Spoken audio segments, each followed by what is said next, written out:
All right, good afternoon, everybody. It is 12 o'clock, and to be respectful of your time, we are going to go ahead and get started. And to reintroduce myself, my name is Jana Anderson, and I am one of your coaches in Orange County.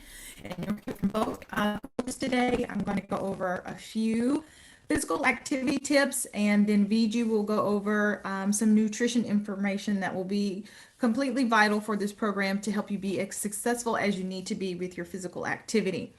Are there any questions about last week or registration before we get started that we could tackle? Because we have other coaches on as well. Lori is on from Lake, and Wendy from Putnam is on as well. No questions. All right, so let's move on.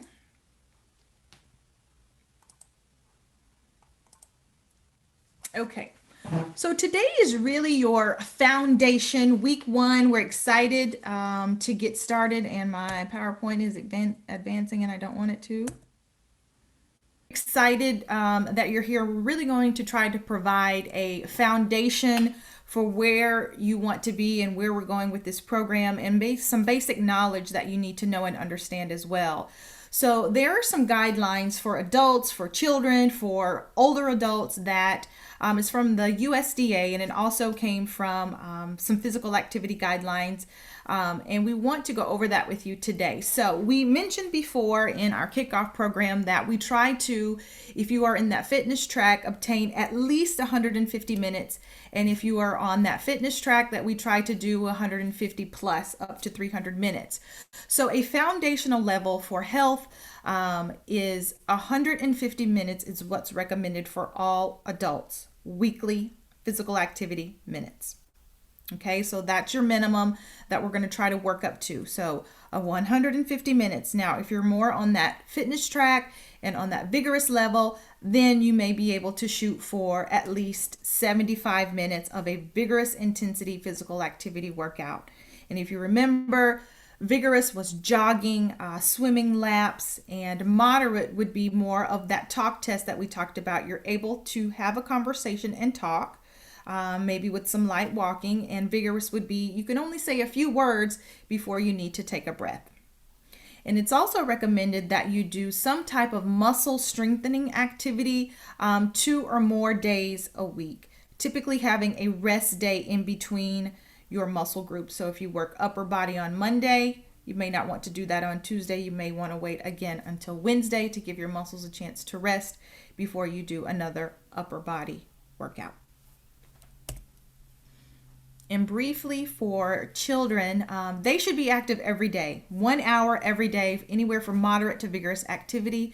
And I know when I was young and as a kid, this was not a recommendation. This was just something that we did. We probably got an hour plus every day, but now it has to be in the guidelines, and we have to really make sure that our kids get up and get out and get playing with the use of video games and TV. Sometimes they are a little more heavy on the sitting side. So kids need an hour a day and at least 3 days of aerobic muscle strengthening and bone strengthening activity. So if you got kids or grandkids, make sure they're outside running and playing. And for older adults, now for your cardio activity, you're still going to try to do either that 150 minutes or up to 300 minutes. But please make sure that you incorporate some other things that are vitally important as we age, like balance. So any kind of yoga or Pilates, stretching would be really good for you to try to complete these activities as many times as you can throughout the week. And also, when you're doing your intensity, make sure that you are considering the amount of effort that you're using to put into this activity, because we don't want anybody to get hurt. We don't want you to burn out in day 4, doing too much. So make sure that the amount of effort that you're able to put into this exercising, that it's good for you and it's not anything that's going to cause any damage or harm later on down the road. And we want to make sure that you're aware that the impact of chronic conditions, so if you have some kind of medical condition that has been diagnosed by your doctor or healthcare provider, make sure that you are making them aware that you are in a physical activity program and that it is safe to do exercise.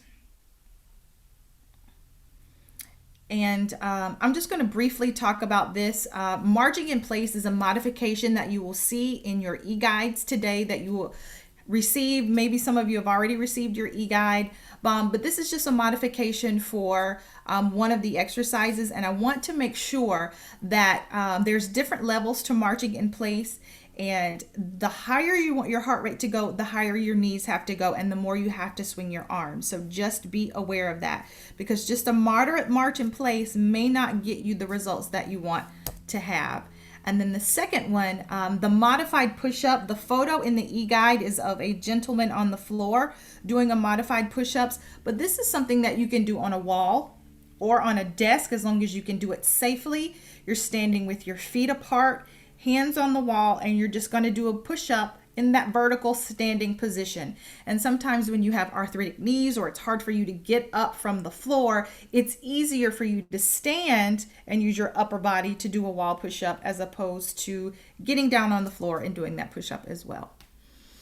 Okay, are there any questions so far? If so, you can always type them in the chat. We can always answer them later. And I'm going to give it to VG. She's going to go over your nutrition part of your lesson for today. All right, hello everybody. Let me get my screen share going. Let me stop. Okay, so hopefully all of you can see my screen now. And I just lost all of you. So today's lesson is meant to kind of cover the basics of my plate and exercise. Jana just touched on the exercise components. As you know, this program is called Let's Walk Florida, and it is about getting physical activity in, but at the same time, one second. We know that our bodies need adequate fuel in order to perform their best. So eating well and exercising go hand in hand. And for any goals, health goals you might have, eating well and exercising are probably going to be your basics. So let's get to it. In your e-guide, and remember, so today we'll talk about the food groups, some recommendations, and Jana just discussed some ways to be active. In your e-guides, you will see this icon. And if you've not seen this before, this icon is called My Plate. This is put together by the USDA, and it's based off the Dietary Guidelines for Americans. And I love it because it summarizes all of their research and all of that information of what the small, from the small to the large, what we need in order to be healthy into just one easy to remember picture. So the Dietary Guidelines for Americans are based off of research. They're updated every 5 years to tell us what do we need to eat in order to have the best health outcomes and to avoid diseases like Jana was mentioning, these chronic diseases. And while they give specific recommendations, the best way to summarize them again is by what your plate should look like. So visually, we see a plate. It's actually about a 9-inch plate. And half of that plate contains your fruits, your vegetables, particularly your non-starchy vegetables.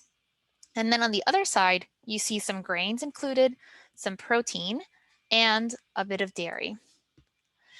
Good alternatives for dairy. Let me get to that slide and I will answer that question. Thanks for that, Jamie. So I want you to jot this down, myplate.gov. It's simple. It's a very simple website and it has tons of resources. Today will be brief, but if you do have more questions, myplate.gov has a ton of resources for you. I'll go through some examples for a 2,000 calorie diet.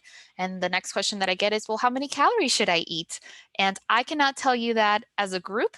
Each individual calorie needs is based off of your sex, your physical activity, your age, any other conditions you may have. There's a lot that goes into it. And so I recommend people start by visiting, again, myplate.gov, and they have something called My Plate Plan. And if you go to My Plate Plan, you'll see this page and it tells you here start. And if you click that start button, it'll ask you for some questions, it'll ask you some information and kind of spit out a plan for you. So I wanted to say that first and foremost, myplate.gov has great resources. Thank you, Wendy, for putting that in the chat. The link is myplate.gov/myplate-plan. And you'll be able to get your specific guidelines. And again, these are general guidelines. So always consult with your physician or registered dietitian. Okay, so going into it for a 2,000 calorie diet, what does that look like on a day-to-day basis? Including some fruits. So remember, we saw a portion of the plate had fruits, and we encourage you to consume whole fruits. What I mean by that is an actual fruit instead of the fruit juice or instead of it processed or in a smoothie or something like that. For a number of reasons, we get a lot more fiber from the actual fruit than the juice, you also are able to better portion out your serving for that size or for that fruit, for that serving. Because when we blend it and we juice it, we can drink a lot more than we would eat if it were the actual fruit. Yes, Wendy, and fiber does keep us full and keep us moving. So you have some examples here. If you're reaching for that 2 cups a day, what that might look like based on the different sizes there. For vegetables, the saying is vary your veggies. We love to emphasize eating the rainbow. Each different color vegetable provides us with different vitamins and nutrients, and each of those has a specific function. So if you only eat your greens, well, you're missing out on all of the red and the orange vegetables and all the vitamins they have to offer. So vary your veggies, keep that in mind. Different colors, different textures, different sizes. It makes eating more fun and more enjoyable. So for a 2,000 calorie diet, the recommendation is 2.5 cups every day. And you see here what that might look like based on the different foods that are on the screen. Moving right along. Grains. Remember, another quarter of the plate or a little bit more than that was your grains food. And what we mean by grains are things like rice, corn, oats, all of those and all their products. So you see here cereal, crackers, popcorn, bread, tortillas. And we say make half of your grains whole grains. So if you look at the label, you want it to say made with whole grains. Multigrain means multiple grains that may or may not be whole. So we're looking for that word whole. Again, that gives us more fiber. And as Wendy pointed out in the chat, fiber keeps us full, keeps us moving, feeds the bacteria in our gut. It has tons of health benefits. So make half of your grains at least whole grains. We're moving on to protein. So 5.5 ounces is the recommendation for a 2,000 calorie diet. What does that look like for you? Well, it depends on your choice of protein. You can have protein from plant sources or animal sources, and you see some examples here. A quick tip, if you look at your hand, the palm of your hand, if you have a small to medium sized hand, is about 3 ounces. So if you're thinking, 3 ounces of salmon, for example, might be about the palm of your hand. And that way you can gauge how many ounces you have at your dinner or your lunch. And you have some other picture ideas here. And then moving on to dairy, and I'll answer that question that Jamie put in the chat. But moving to low fat or fat-free dairy, milk, yogurt would be the recommendation from my plate. So the fats found in milk and cheese are the saturated kinds of fats that may not be so good for our hearts. So we want to try to aim for the lower fats. So you see some examples of what 3 cups may look like here. Some alternatives for those that cannot have dairy, the closest thing to cow's milk in terms of what it provides for us is soy milk. Now in the market, you see almond milk, you see hemp milk, you see rice milk, you see oat milk, and none of those are really comparable to cow's milk in what they provide for us. Some of them might have a bit more of this or less of that, so they're not exactly a one-to-one replacement.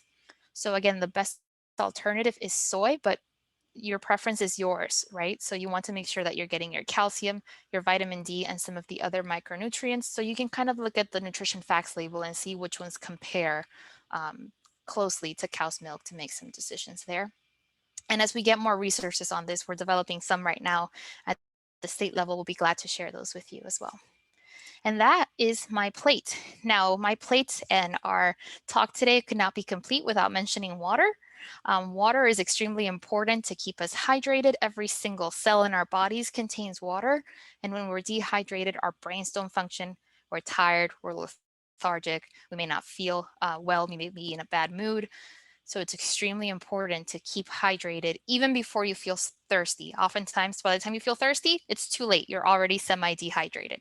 So I wanted to point that out. It's not on the plate, but it is an extremely important part of our health and well-being. So that is your 12 at 12. Some other resources, again, that are on myplate.gov. One of them is the MyPlate app. Start simple with MyPlate. If you're more of an apps user and you would prefer to do that, you could download that on your smartphone. And we mentioned we highlighted already physical activity. So again, we want to keep these sessions short and brief. If you do have questions, we'll be happy to stick around. But otherwise, thank you for joining us, and we look forward to chatting with you again next Monday.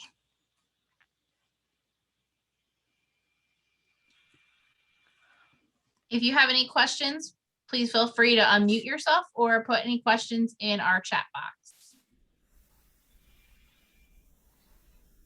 Thanks for joining, everyone. Oh, I have a quick question. Go ahead, Carol. Let's say I have a class, like my tap class, 45 minutes, but you're not tapping the whole time exactly. Should I try to estimate how many that I'm actually moving, or I Um, don't know.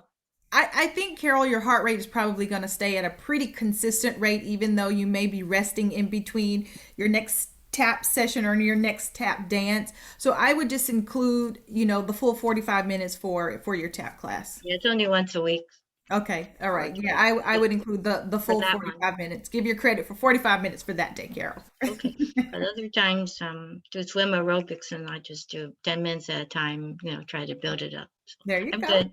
That's what we're here. As Okay. Whitney put in the Okay. chat before, small steps. So Okay. you're getting Thanks. there. You're welcome. Thanks, Carol. Okay. Bye. Anybody else have questions?